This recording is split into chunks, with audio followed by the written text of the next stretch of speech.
Welcome to What's Buzzing, a special podcast series by Busy Bees Malaysia and KD123.com. I'm Sabrina from KD123 and I'll be your host for this series. This series is extra special as it's also in conjunction with the Children's House Montessori 40th anniversary. And for those who might not be familiar with KD123, KD123 is a children education media platform that helps parents in Malaysia discover preschools, enrichment centers, and a wide range of child-related services. We also share parenting content and guides to help make decision-making a little less overwhelming. At the same time, we work closely with early childhood education providers, helping them get discovered by the right parents, build their visibility, and grow their enrollment through our platform and marketing support. Joining me throughout the conversation is Aunty Nan, founder of the Children's House Montessori. And I think, right, Aunty Nan, before we get started, maybe you could share a little bit about yourself to our listeners, because I think some parents already know you, but for those who don't, it'd be nice to hear a bit about your background. Yes, I would love to introduce myself. Hello, everyone. I'm Nan Sivell and known to the children as Aunty Nan, known to the teachers as Aunty Nan as well. My life with children spans 40 years, but I was first introduced to early childhood education exactly 3 years before. So that means 43 years ago. And this was in London in a college called AMI, which was founded by Dr. Maria Montessori. And I was a student there for 2 years of theory and a whole year of internship in 3 schools. And it was then that I had a revelation. I had a realization how wonderful and how magnificent the mind of the child is from birth to 6. And when I was down on the floor teaching children, I saw all the wonderful manifestations of their development right there from the age of 2.5 to 6, and they could gain multiple intelligences just by being in the classroom, a prepared environment that is suitable for them, the Montessori way. All right, thank you for sharing that. I think it really helps set the context for today's conversation. Now, I think this is something many parents are thinking about right now, right? With the possible shift of children entering primary 1 at the age 6. One big questions keep coming up. Mhm. Is my child ready? Right? And honestly, right, Auntie Nan, this is something that I'm also going through myself right now. My son is 5 this year, and I catch myself observing him a lot like, okay, is he really ready? Right? Or am I just overthinking everything? So I'm really glad we're having this conversation today. So let's start with a term we hear all the time, but maybe don't fully understand. Mhm. What does school readiness really mean? Mhm. Right. Now, I'm going to share my experience with this readiness of school is all about. When I was in the classroom, I have children who leave us by 5, and the child would probably have been with us for 2 years. And there was no requirement of readiness because these children are foreign children going into the English medium private school like the Alice Smith and other private institutions.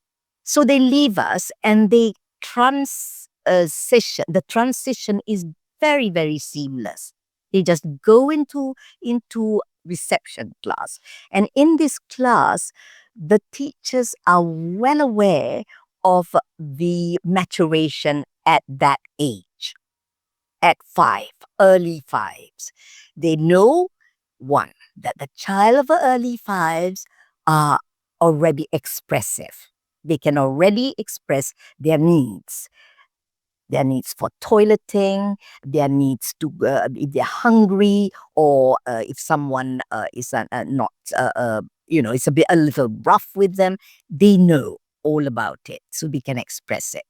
And they also can follow instructions. And usually the instructions will be a complex one and not a simple instruction like sit down. They will have to know, and they will know by 5 that, you know, wash your hands, please, and then go to the table and sit down. That's 3 concepts, and they will understand it. So that is readiness of instruction, readiness, understanding of concepts, and following it through. They will also know their things. They know that it is their bag. They know that it is their shoes. They know their names. In fact, because of that, they are 5, they already should know how to write their names because hand dexterity is already there, and they can write within the lines. They can write their names, that it's from left to right, and they can identify alphabets. So they already have what I would call the basic intellectual skills.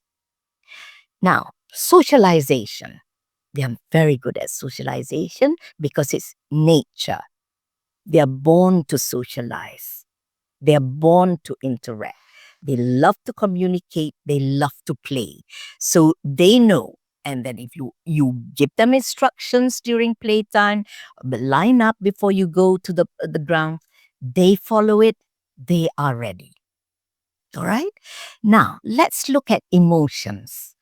Emotions is a little bit more deeper, and we usually don't get to see it easily because they don't, sometimes when they are ultra sensitive, they are not going to say that I don't like big school. Because remember, if they've been in a preschool for 2 years, the environment is gentler. The things that they can do in a preschool, a quality preschool, is a lot more. And they have things they can choose. The teachers are speaking to them in a nicer way, and the group is less. They go to a big school, infant class. In this British system, there will be at least 25 in a class. Whereas in a preschool, during group time, they are exposed to perhaps 15 or less. So they will see the difference because they already are discerning.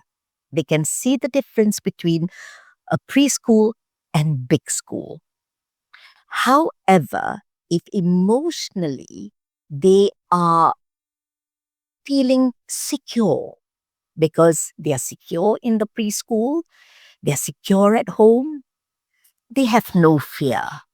So adaptation is so much easier in a big school. What parents have to do is be aware of their emotions. Perhaps they don't really like the assembly because it's loud usually, and there's a lot of crowd, lots of other children, and big teachers are shouting sometimes. But it's a process of adaptation. We get the feedback from parents that they're taking a little bit longer to adapt to the situation in the classroom. Sitting for a long time and listening longer. They have to listen to the teacher, and they can't really interrupt. Whereas in a preschool setting, they are allowed to see things.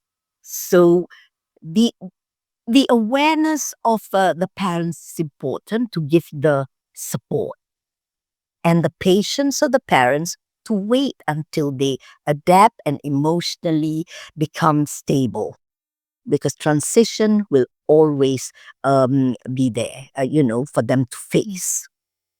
Right. I mean, I really like that perspective. Right. Because you're right. As parents, we tend to focus on only the visible things. Right. Like whether they can read, count, or write. But what you're saying is the less visible things as well, like confidence, independence, even how they handle emotions.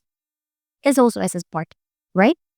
Right. And I can really relate to that because sometimes I see my son doing pretty okay academically, Mhm. but when it comes to doing things on his own, like, or managing his frustration, that's when I start questioning more. Like, so that actually gives me a different way of looking at readiness, Mhm. which brings me to something I've always wondered.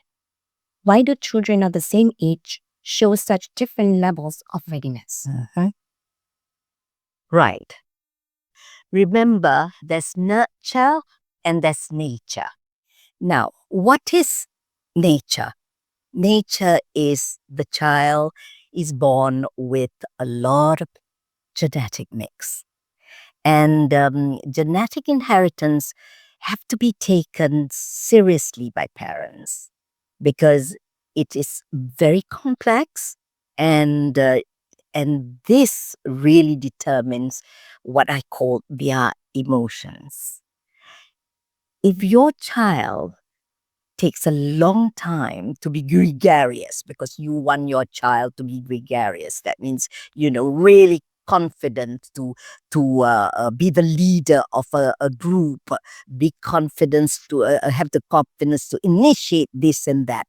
But not everyone can do that at 5 or 6 or 7. If by nature, the child has got what we call the deep rooted insecurity that is complex to see. You can't see this deep seated insecurity because birth itself is already a trauma. Genetic inheritance really influences the child's makeup or personality. However, there is nurture. Nurture is environmental, is influence. That means you have a say in it. You decide what it should be. A home that is very positive. There's a lot of emotional support. He is listened to. He is, loved. He's protected. He doesn't feel any fear. He's not judged. He's not tested because he's very fragile. A test or comparing him with someone else all affects his what I call fragility during this period of emotional development. Now, emotional development is very, very important for parents to be aware of because all the wonderful experience that he has gained during childhood stays and has an impact throughout his life. So, if you feel your child is sensitive, and you think that the child is not going to adapt easily socially, but you know that you can give him a little bit more time in the home to nurture it, to reinforce it, you have a choice to delay his entry. You can wait a bit. You are the one who has to decide by, truly observing your child. However, parents usually have a different perspective. They see one side of the child, but there's also the other side of the child that teachers see. Please accept the teacher's observations. If the teachers say he is very good at socializing. He interacts very easily. He is such a friendly child. He articulates a lot in class. He answers questions and he can sit up at the table and do his writing, his name, and he can put it away when we ask him to put away things. And he solves problems without getting angry. He's respectful of the materials and he is understands instruction. Take it because you see your relationship with a child is, I would say, deeper. And mothers usually gets what I call this anxiety. Mhm. always thinking, oh dear, my child is not ready, because you tend to plant this negativeness. But please remember that the child by 5 really has the confidence. Has the confidence. They might not be adapting on day 1, but they will adapt. By the time it's 2 weeks, they'll find a new friend. Or if another friend is also going with them, it's even better. They only need one familiar face to be joining them to big school.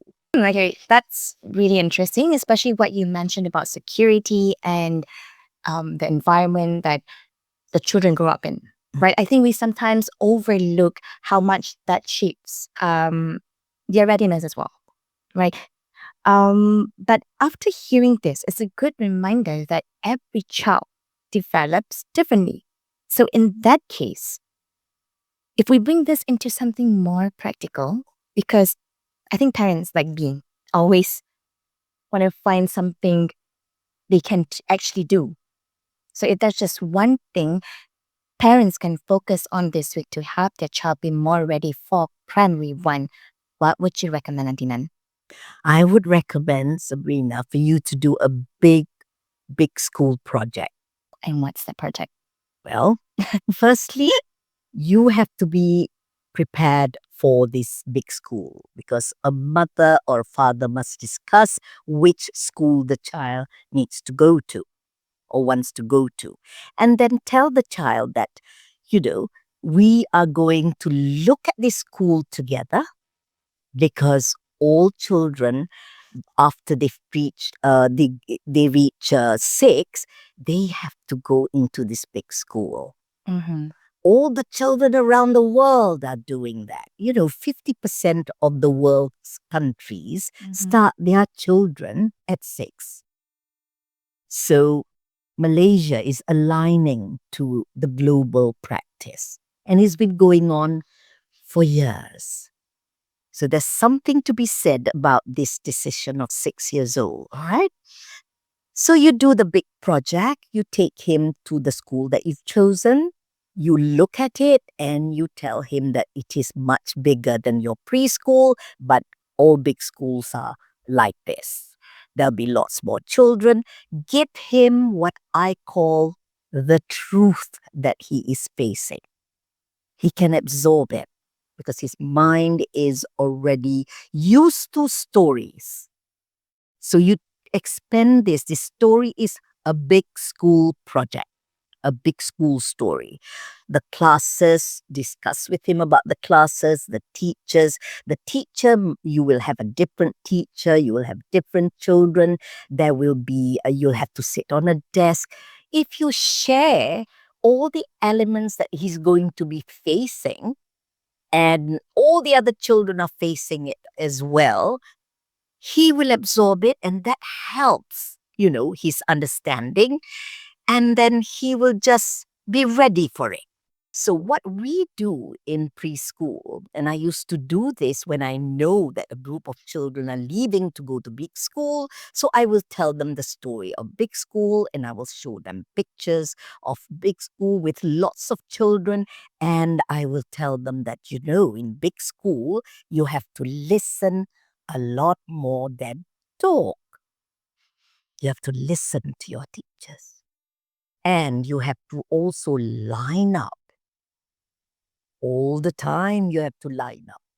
And you won't have things that you can choose, because it's the teachers who will choose for you. Tell them that. Oh, it sounds simple, but very powerful. It is powerful, because you see, your communication with your child must be focused on what is his new experience, because experience has to be positive for him to grow up to be a positive person. You cannot have any anxiety when he is that young. From birth to 6, no stress, no anxiety, because it stays too much in children. and it will manifest later. You know, when the research on depression was done for the 13 to 18-year-olds, they discovered that all the children who are suffering from depression, bipolarism, they all had a very insecure childhood. Very insecure, very stressful, very anxious. The atmosphere in the home is always hostile because parents are unhappy. That's the loss in the family, or parents the marriage is not um, you know loving, and it affects this child who's absorbing everything. So if, let's say, Sabrina, you've given the right foundation, he is secure, he is loved, and he is talked to every day. You focus on him, and what you're seeing is just a bit of sensitivity. He's not this exuberant child that you think he should be by 6.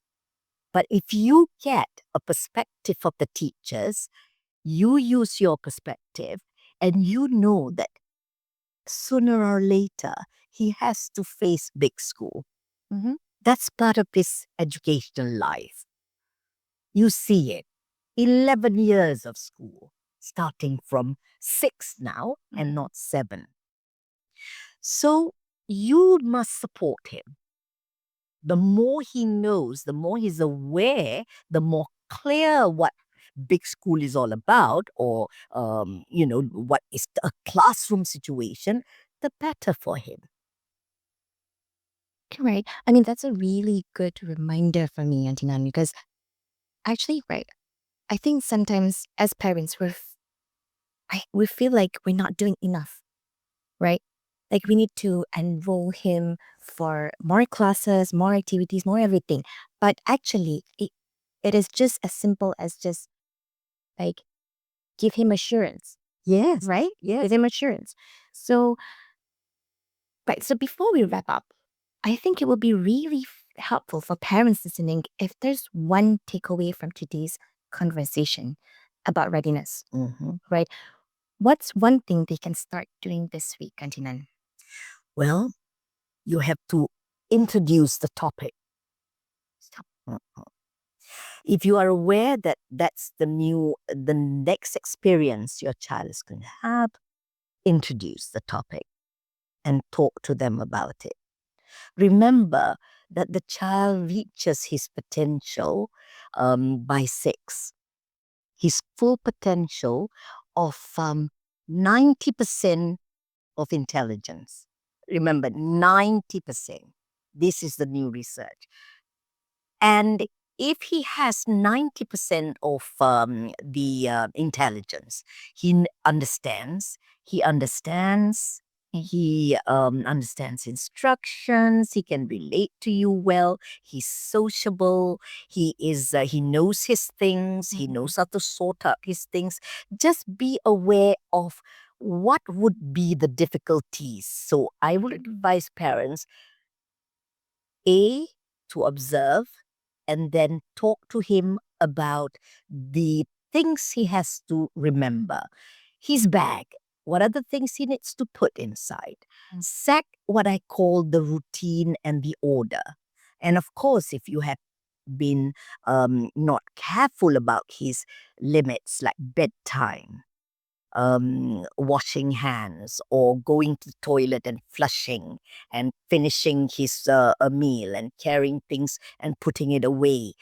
He has to show a lot more independence of things, because none of the primary teachers gonna help the child to pack his own bag. So if you show him how to do it nicely and remember the things in the bag, you are the one who sets the order. And you can start the routine, and it has to be consistent at least a couple of months before he enters big school. Because it's repetition of doing it that will enable him to develop what I call the skills to face the challenges of big school. Yeah. If I were you, if you think that his concentration span is, let's say, limited, you're going to set a time where you say, in big school, you can't walk around and just do one piece of writing. So today, let's do a drawing, let's do a little painting, and let's, after that, do a cutting around the lines, and then let's put it, fold it nicely, do a little handicraft that will last for more than half an hour with him. All right. So the preparation for big school rests on the mother as well as this child.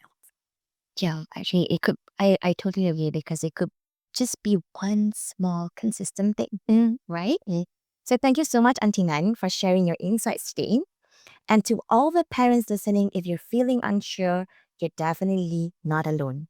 If you'd like to explore more resources or preschools, you can visit kitty123.com. We'll see you in the next episode of What's Buzzing. And remember, it's not just about starting school, it's about starting right. Thank you. Yes.